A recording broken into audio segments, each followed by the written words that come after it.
पाठ 6 पार नजर के। यह एक सुरंगनुमा रास्ता था।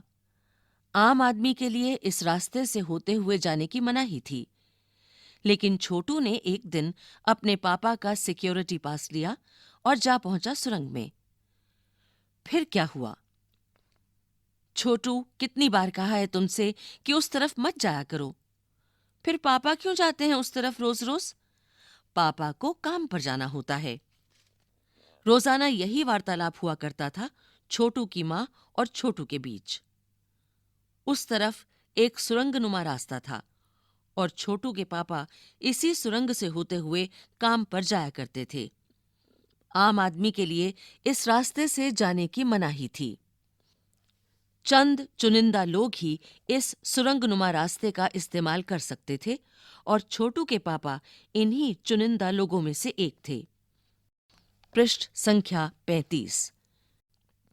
आज छुट्टी थी और छोटू के पापा घर ही पर आराम फरमा रहे थे। नजर बचाकर चोरी छिपे छोटू ने पापा का सिक्योरिटी पास हथिया ही लिया और चल दिया सुरंग की तरफ। वैसे तो उनकी पूरी कॉलोनी ही जमीन के नीचे बसी थी। यह जो सुरंगनुमा रास्ता था, अंदर दिए जल रहे थे और प्रवेश करने से पहले एक बंद दरवाजे का सामना करना पड़ता था। दरवाजे में एक खांचा बना हुआ था। छोटू ने खांचे में कार्ड डाला, तुरंत दरवाजा खुल गया। छोटू ने सुरंग में प्रवेश किया। अंदर वाले खांचे में सिक्योरिटी पास आ पहुंचा था। उसे उठा लिया। कार्ड उठाते ही दरवाजा बंद हुआ। छोटू ने चारों तरफ नजर दौड़ाई। सुरंगनुमा वह रास्ता ऊपर की तरफ जाता था, यानी जमीन के ऊपर का सफर कराने का मौका मिल गया था। मगर कहां? मौका हाथ लगते ही फिसल गया।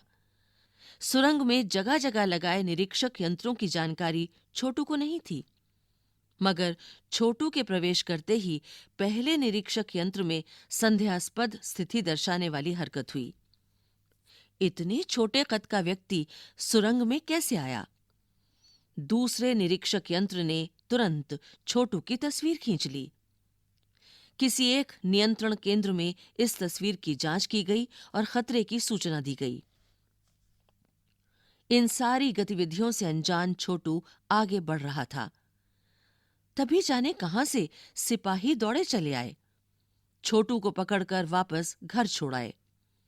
घर पर मां छोटू का इंतजार कर रही थी। बस अब छोटू की खैरियत ना थी। छोटू के पापा ना होते तो छोटू का बचना मुश्किल था।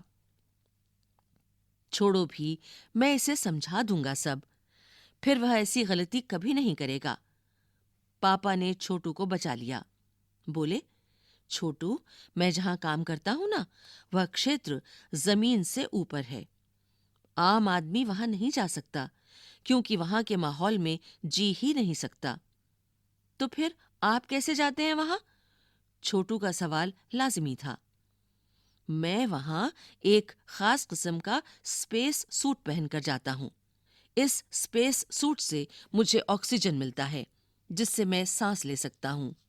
इसी स्पेस सूट की वजह से बाहर की ठंड से मैं अपने आप को बचा सकता हूं। खास किस्म के जूतों की वजह से जमीन के ऊपर मेरा चलना मुमकिन होता है। जमीन के ऊपर चलने फिरने के लिए हमें एक विशेष प्रकार का प्रशिक्षण दिया जाता है। पृष्ठ संख्या 36। छोटू सुन रहा था। पापा आगे बताने लगे। एक समय था जब अपने मंगल ग्रह पर सभी लोग जमीन के ऊपर ही रहते थे। बगैर किसी तरह के यंत्रों की मदद के, बगैर किसी खास किस्म के पोशाक के हमारे पुरखे जमीन के ऊपर रहा करते थे। लेकिन धीरे धीरे वातावरण में परिवर्तन आने लगा। कई तरह के जीव धरती पर रहा करते थे। एक के बाद एक सब मरने लगे। इस परिवर्तन की जड़ में था सूरज में हुआ परिवर्तन। सूरज से हमें रोशनी मिलती है, उष्णता मिलती है। इन्हीं तत्वों से जीवों का पोषण होता है। सूरज में परिवर्तन होते ही यहां का प्राकृतिक संतुलन बिगड़ गया। प्रकृति के बदले हुए रूप का सामना करने में यहाँ के पशु पक्षी, पेड़ पौधे, अन्य जीव अक्षम साबित हुए। केवल हमारे पूर्वजों ने इस स्थिति का सामना किया। अपने तकनीकी ज्ञान के आधार पर हमने जमीन के नीचे अपना घर बना लिया। जमीन के ऊपर लगे विभिन्न यंत्रों के सहारे हम सूर्य शक्ति, सूरज की रोशनी और गर्मी का इस्तेमाल करते आ रहे हैं। उन्हीं यंत्रों के सहारे हम यहां जमीन के नीचे जी रहे हैं। यंत्र सुचारू रूप से चलते रहें, इसके लिए बड़ी सतर्कता बरतनी पड़ती है। मुझ जैसे कुछ चुनिंदा लोग इन्हीं यंत्रों का ध्यान रखते हैं। बड़ा हो जाऊंगा तो मैं भी यही काम करूंगा, छोटू ने अपनी मंशा जाहिर की।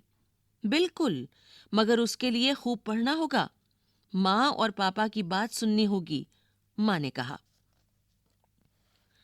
दूसरे दिन छोटू के पापा काम पर चले गए। देखा तो कंट्रोल रूम का वातावरण बदला बदला सा था। शिफ्ट खत्म कर घर जा रहे स्टाफ के प्रमुख ने टीवी स्क्रीन की तरफ इशारा किया। स्क्रीन पर एक बिंदु झलक रहा था। वह बताने लगा, यह कोई आसमान का तारा नहीं है, क्योंकि कंप्यूटर से पता चल रहा है कि यह अपनी जगह अडिग नहीं रहा है। पिछले कुछ घंटों के दौरान इसने अपनी जगह बदली है। कंप्यूटर के अनुसार यह हमारी धरती की तरफ बढ़ता चला आ रहा है। पृष्ठ संख्या 37।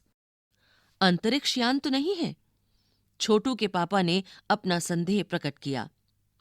संदेह हमें भी है, आप अब इस पर बराबर ध्यान रखिएगा। छोटू के पापा सोच में डूब गए। क्या सचमुच अंतरिक्ष यान होगा? कहां से आ रहा होगा? सौर मंडल में हमारी धरती के अलावा कौन से ग्रह पर जीवों का अस्तित्व होगा? कैसे हो सकता है? और अगर होगा भी तो क्या इतनी प्रगति कर चुका होगा कि अंतरिक्ष यान छोड़ सके? वैसे तो हमारे पूर्वजों ने भी अंतरिक्ष यानों, उपग्रहों का प्रयोग किया था, मगर अब हमारे लिए यह असंभव है। उसके लिए आवश्यक मात्रा में ऊर्जा तो हो। काश इस नए मेहमान को नजदीक से देखा जा सकता। हाँ, अगर वह इसी तरफ आ रहा होगा तब तो यह संभव हो सकेगा। देखें, अब अंतरिक्ष यान से एक यांत्रिक हाथ बाहर निकला। हर पल उसकी लंबाई बढ़ती ही जा रही थी। छोटू के पापा ने अवलोकन जारी रखा। कॉलोनी की प्रबंध समिति की सभा बुलाई गई थी।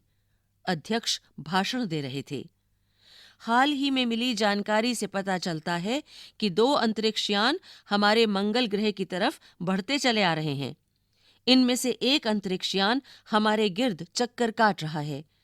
कंप्यूटर के अनुसार ये अंतरिक्ष यान नजदीक के ही किसी ग्रह से छोड़े गए हैं। ऐसी हालत में हमें क्या करना चाहिए? इसकी कोई सुनिश्चित योजना बनानी जरूरी है। नंबर 1, आपका क्या ख्याल है? कॉलोनी की सुरक्षा की पूरी जिम्मेदारी नंबर 1 पर थी। उन्होंने कुछ कागज समेटते हुए बोलना आरंभ किया। इन दोनों अंतरिक्ष यानों को जलाकर खाक कर देने की क्षमता हम रखते हैं, मगर इससे हमें कोई जानकारी हासिल नहीं हो सकेगी। अंतरिक्ष यान बेकार कर जमीन पर उतरने पर मजबूर कर देने वाले यंत्र हमारे पास नहीं हैं। हालांकि अगर ये अंतरिक्ष यान खुद ब खुद जमीन पर उतरते हैं तो उन्हें बेकार कर देने की क्षमता हम में अवश्य है। मेरी जानकारी के अनुसार इन अंतरिक्ष यानों में सिर्फ यंत्र हैं, किसी तरह के जीव इनमें सवार नहीं हैं। नंबर 1 की बात सही लगती है। नंबर 2 एक वैज्ञानिक थे। वो बोले, हालांकि यंत्रों को बेकार कर देने में भी खतरा है। इनके बेकार होते ही दूसरे ग्रह के लोग हमारे बारे में जान जाएंगे।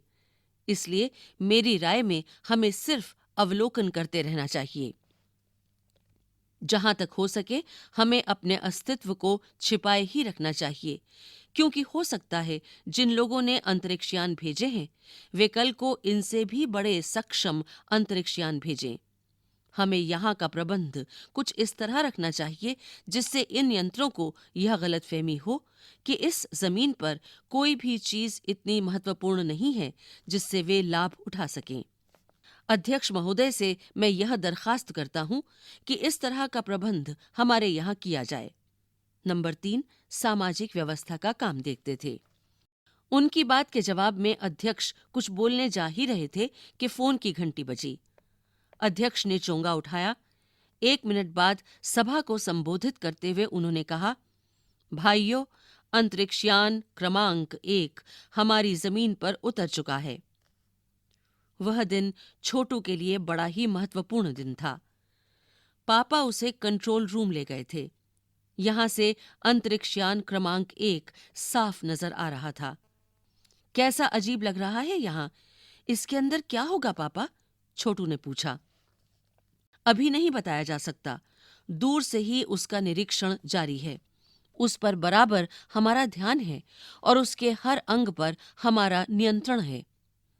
वक्त आने पर ही हम अगला कदम उठाएंगे, छोटू के पापा ने बताया। उन्होंने छोटू को एक कंसोल दिखाया जिस पर कई बटन थे। पृष्ठ संख्या 39। अब अंतरिक्षयान से एक यांत्रिक हाथ बाहर निकला।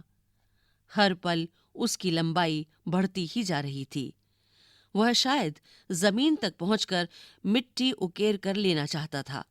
सब लोग स्क्रीन पर दिखाई दे रही अंतरिक्षयान की इस हरकत को ध्यान से देख रहे थे, सिवा एक के। उसका ध्यान कहीं और ही था। छोटू का सारा ध्यान था कंसोल पैनल पर। कंसोल का एक बटन दबाने की अपनी इच्छा को वह रोक नहीं पाया। वह लाल लाल बटन उसे बरबस अपनी तरफ खींच रहा था। और सहसा खतरे की घंटी बजी। सबकी निगाहें कंसोल की तरफ मुड़ी। पापा ने छोटू को अपनी तरफ खींचते हुए एक झापड़ रसीद कर दिया और लाल बटन को पूर्व स्थिति में ला रखा। मगर उस तरफ अब अंतरिक्षयान के उस यांत्रिक हाथ की हरकत सहसा रुक गई थी। यंत्र बेकार हो गया था। उधर पृथ्वी पर national aeronautics and space administration NASA द्वारा प्रस्तुत वक्तव्य ने सबका ध्यान अपनी तरफ आकर्षित कर लिया। मंगल की धरती पर उतरा हुआ अंतरिक्षयान वाइकिंग अपना निर्धारित कार्य कर रहा है। हालांकि किसी अज्ञात कारणवश अंतरिक्षयान का यांत्रिक हाथ बेकार हो गया है। पृष्ठ नासा के तकनीशियन इस बारे में जांच कर रहे हैं तथा इस यांत्रिक हाथ को दुरुस्त करने के प्रयास भी जारी हैं। इसके कुछ ही दिनों बाद पृथ्वी के सभी प्रमुख अखबारों ने छापा। नासा के तकनीशियनों को रिमोट कंट्रोल के सहारे वाइकिंग को दुरुस्त करने में सफलता मिली है। यांत्रिक हाथ ने अब मंगल की मिट्टी के विभिन्न नमूने इकट्ठे करने का काम आरंभ कर दिया है।